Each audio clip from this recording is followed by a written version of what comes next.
Sejam todos bem-vindos. A gente vai fazer agora a live, que é a live no meio do dia, né? Na live do meio-dia.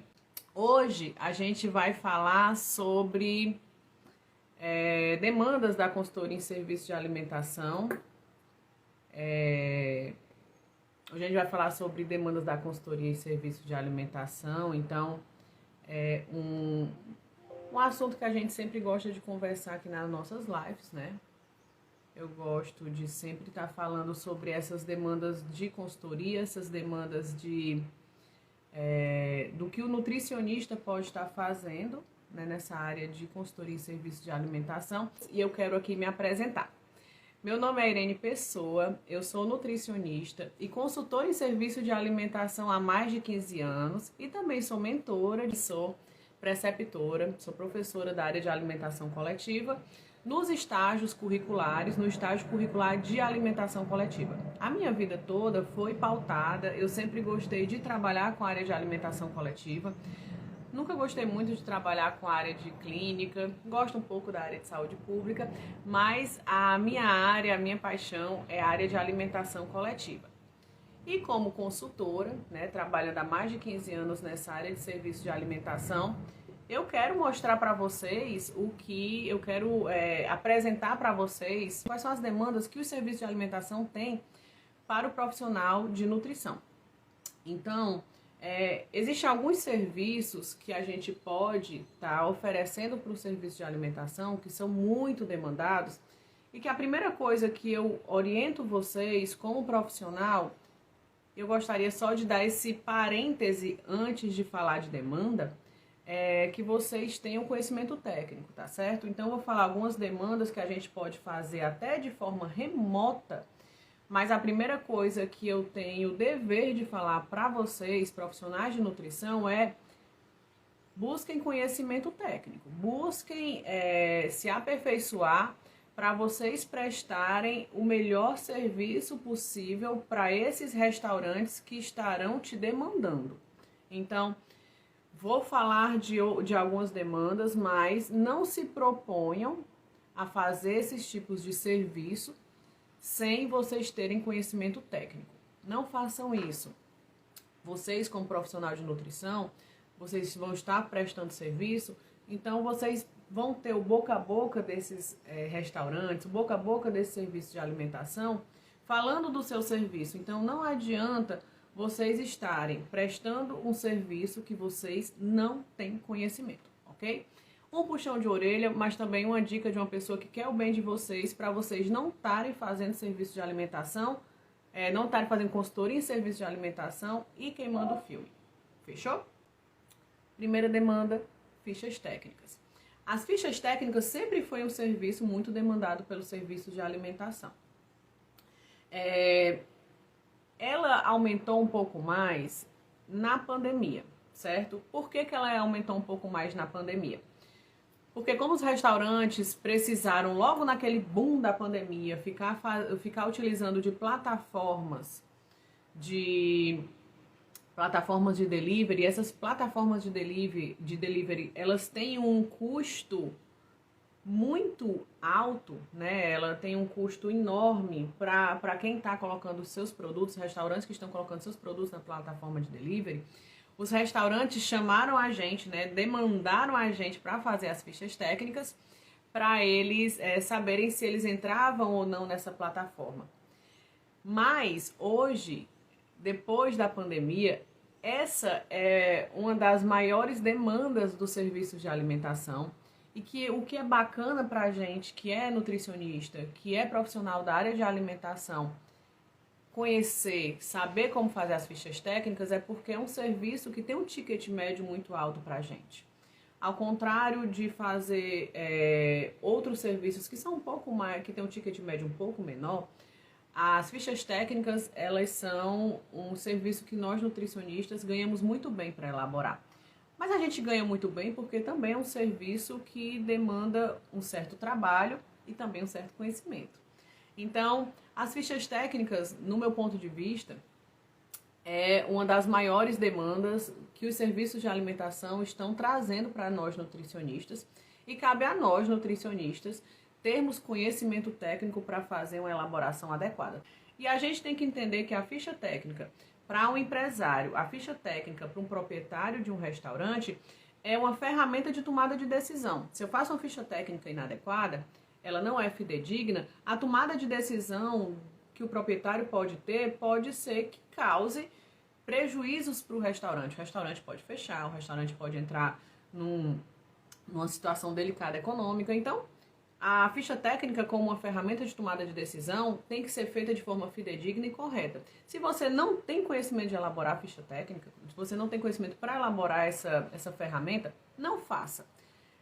E o bacana da ficha técnica, além de ser um serviço que você, nutricionista, que você, profissional de serviço de alimentação, pode fazer para ganhar mais, porque tem um ticket médio alto, o bacana é que elas podem ser feitas de forma remota. Sim, eu posso fazer fichas técnicas de forma remota, por sinal, estou fazendo fichas técnicas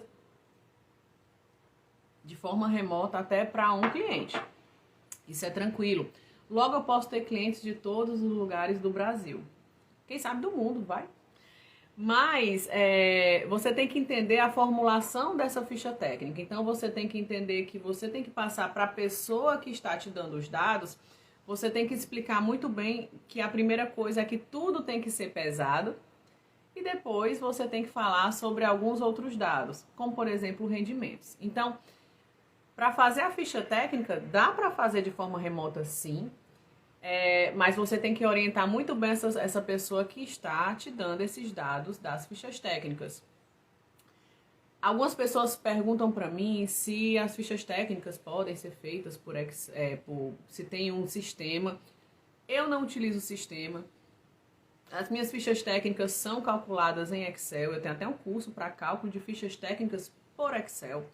Então, eu organizo via Excel tudo que eu preciso para que essa ficha técnica seja montada a partir da realidade daquele serviço de alimentação. E no final eu mando o Excel para esse cliente com todos os dados, custos e lucro bruto para esse cliente, para ele aí fazer a tomada de decisão, para ele fazer mudanças de preço, para ele observar se ele vai retirar determinado produto. Às vezes as fichas técnicas orientam o proprietário a retirar determinado produto, enfim. A gente consegue fazer esse trabalho e deu para fazer ao longo desses 2 anos de pandemia que a gente ficou em casa. Eu estava até grávida, então assim, deu para fazer fichas técnicas de forma remota, tranquilamente, organizando essas fichas técnicas junto ao proprietário para ele fazer a correta tomada de decisão. Dá para fazer isso e o melhor é a ficha técnica ser, sim, um serviço demandado com alto ticket médio. Então, vale a pena aprender ficha técnica. Outra demanda para consultoria em serviço de alimentação se chama rotulagem nutricional. E o mais interessante dessa questão da rotulagem nutricional é que a gente mudou de RDC, né? A legislação mudou, agora a estrutura da rotulagem nutricional é outra. Dessa forma, muitos clientes estão chegando para a gente para fazer a mudança da rotulagem nutricional, que antes daqueles produtos deles eram aquela rotulagem baseada na 360, na 359, e hoje a gente tem uma nova RDC para rotulagem nutricional.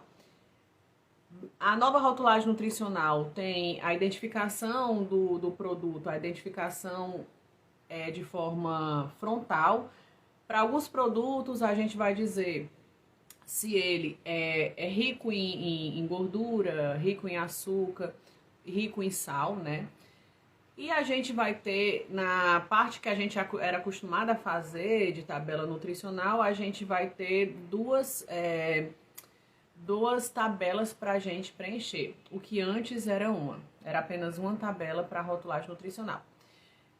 Algumas pessoas disseram que essa tabela, né, essa nova tabela nutricional se tornou mais acessível, mais fácil da pessoa que está lendo o rótulo, né, desse cliente, dessa pessoa que vai consumir esse alimento, entender o que compõe aquele alimento.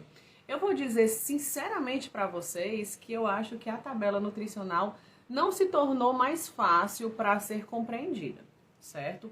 Eu acho que vai ser compreendido porque a gente vai ter essa explicação, essa informação frontal, se ele é rico em gordura, açúcar e sódio. Acho que só isso. Mas nós que estamos fazendo a rotulagem nutricional nova, nós vamos ter trabalho em dobro. Nós vamos fazer cálculo de porção e cálculo para 100 gramas de produto.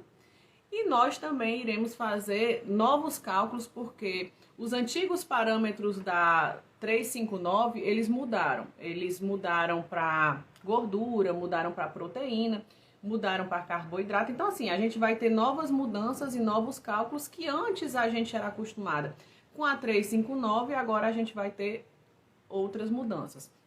Então, quando eu falo de rotulagem nutricional como demanda para serviço de consultoria, ela é uma grande demanda por conta dessa mudança também de legislação. Então, você vai ter como nutricionista muitos clientes que estarão indo até você, que estarão te chamando para fazer essa nova rotulagem nutricional dos produtos. Lembrando que a nova rotulagem nutricional ela vai ser exigida para as pessoas que já têm produtos no mercado. Os novos produtos têm até 1 ano para se adequar. Então, o que está acontecendo é que essas empresas que já têm produtos no mercado já estão chegando para nós, nutricionistas, e pedindo essa nova rotulagem nutricional. Leiam bem, a nova RDC, ela também tem uma orientação técnica muito bacana, porque existe um novo parâmetro que você tem que colocar, que é a questão de açúcar adicionado, porque a partir desse açúcar adicionado que você vai dizer se aquele alimento é rico em açúcar.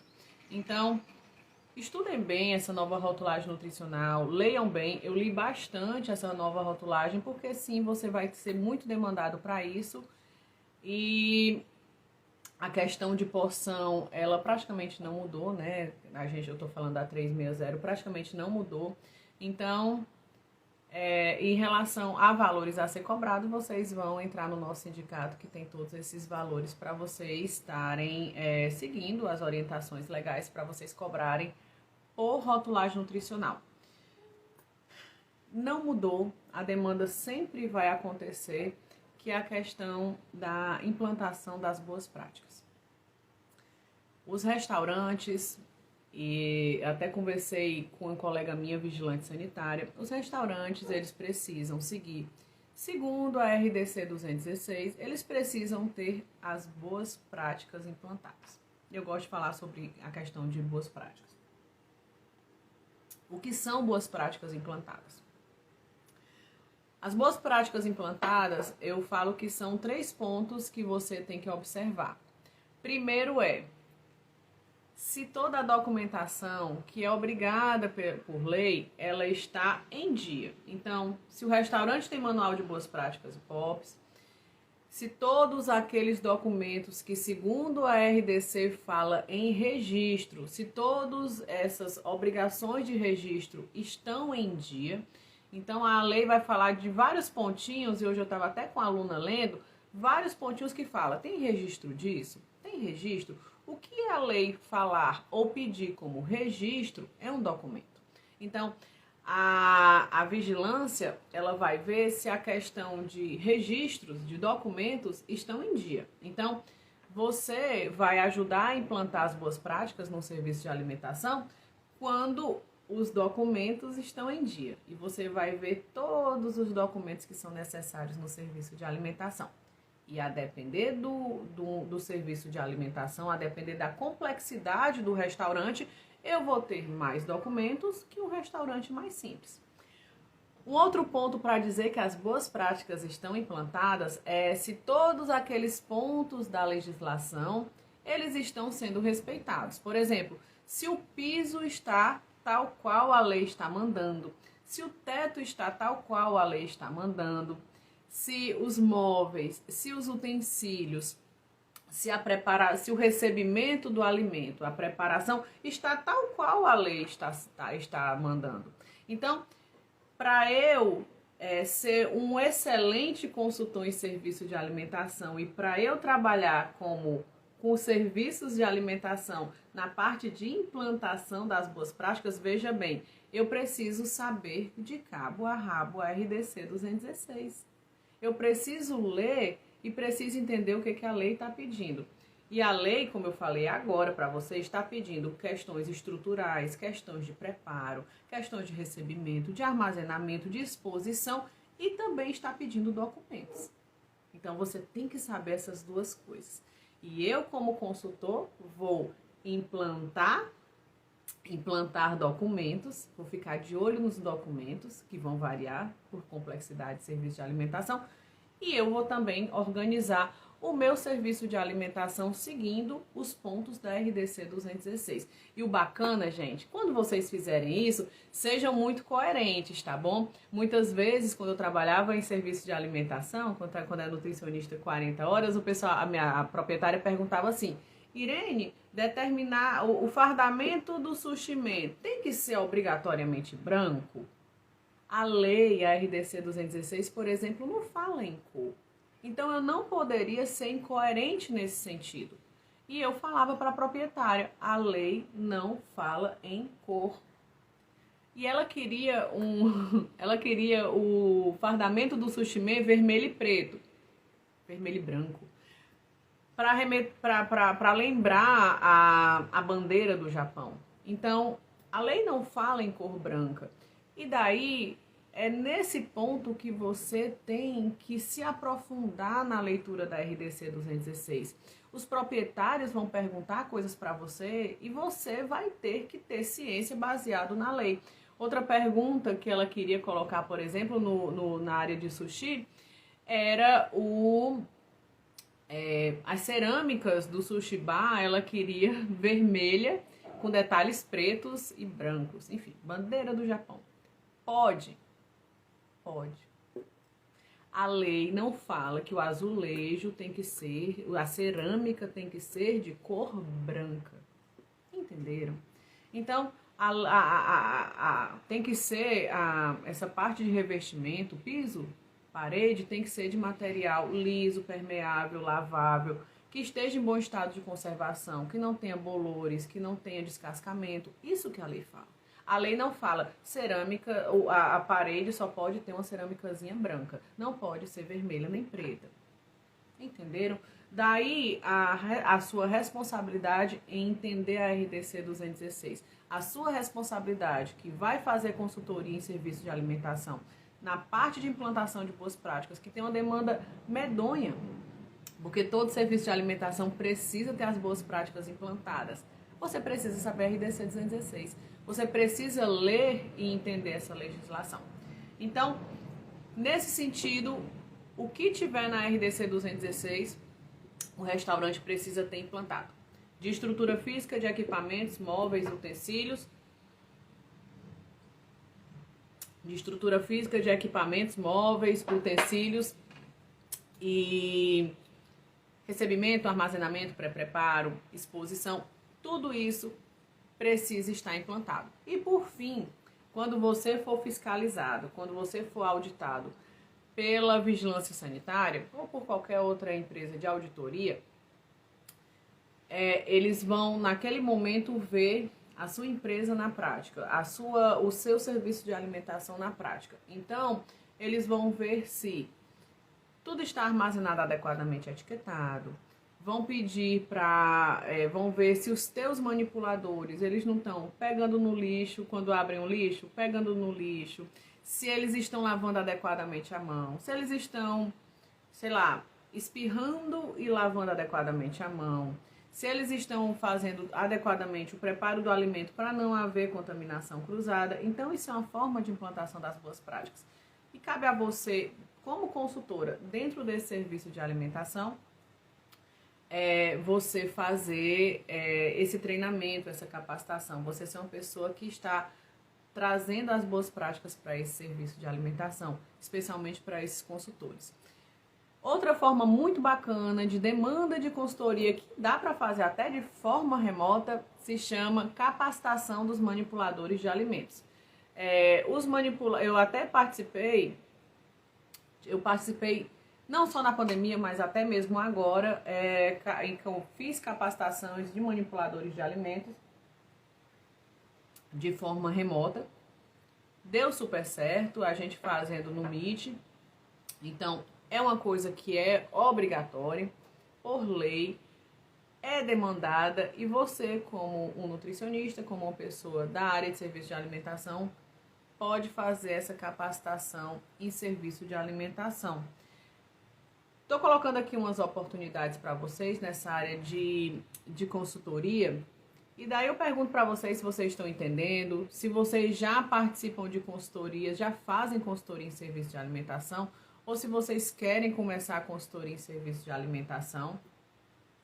Eu conheço algumas pessoas que entraram aqui no chat, outras pessoas que são novas. Fico muito feliz da participação de vocês aqui nessa live sobre consultoria. Obrigada pelas novas pessoas que estão chegando aqui. Prazer em conhecer vocês. Qualquer dúvida, coloca aqui nos comentários, eu vou estar respondendo. Eu vi aqui uma pergunta. Tem uma pergunta aqui que é: qual o serviço de consultoria tem maior ticket médio? Ótima pergunta.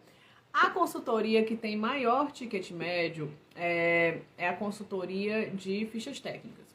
Isso porque as fichas técnicas, elas são...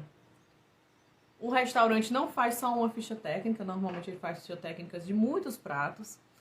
Ela tem um valor alto, né, segundo o nosso sindicato. E eu te digo que é uma consultoria de alto ticket médio. Segundo o sindicato, a segunda consultoria de alto ticket médio é a elaboração de manual de boas práticas e POPs. Para o sindicato do Ceará, a elaboração de manual de boas práticas, POPs e fluxograma gira por volta de R$3.000, certo? Elaboração de manual de boas práticas e POPs. Com fluxograma, tá? Sem fluxograma, daí você, sei lá, tira R$1.000 de fluxograma, R$2.000, elaboração de manual de boas práticas e POPs. A M. Medeiros faz o curso de gastronomia. Você pode fazer fichas técnicas, viu? Você pode... eu não sei se você pode fazer rotulagem nutricional, creio que não. E não sei essa questão de elaboração de manual de boas práticas e POPs. A questão de elaboração de manual de boas práticas e POPs, viu, vai depender do seu... da célula de vigilância sanitária do teu município. Alguns vão aceitar que o gastrônomo faça manual de boas práticas e POPs, outras células não. Aqui em Fortaleza, o gastrônomo não pode fazer manual de boas práticas e POPs. Tanto é que eu já fiz elaboração de manual de boas práticas e POPs para restaurantes que tinham gastrônomo. O gastrônomo até me explicou tudo, como é a questão do restaurante para eu fazer as fichas técnicas, mas ele não podia assinar essa documentação sanitária. Então, te digo por ordem que o serviço com maior ticket médio é a ficha técnica, acho que pelo volume. Depois, o manual de boas práticas e POPs e, por fim, a rotulagem nutricional. Mas a rotulagem nutricional, o bacana é que sempre também tem muito volume, então o teu ticket médio se torna mais alto, sabe? Bem, eu agradeço muito a participação de vocês, nesse momento que vocês estão almoçando. E daí, sexta-feira a gente se encontra para mais outra live, tá certo? Não se esqueçam de entrar no nosso grupinho no link da minha bio. Obrigada pela participação de todo mundo. M. Medeiros, fala comigo pra gente falar sobre os nossos cursos e do que você precisa, tá bom? E sexta-feira a gente fala um pouco mais sobre essa área de alimentação coletiva, consultoria. Obrigada pela participação de todo mundo.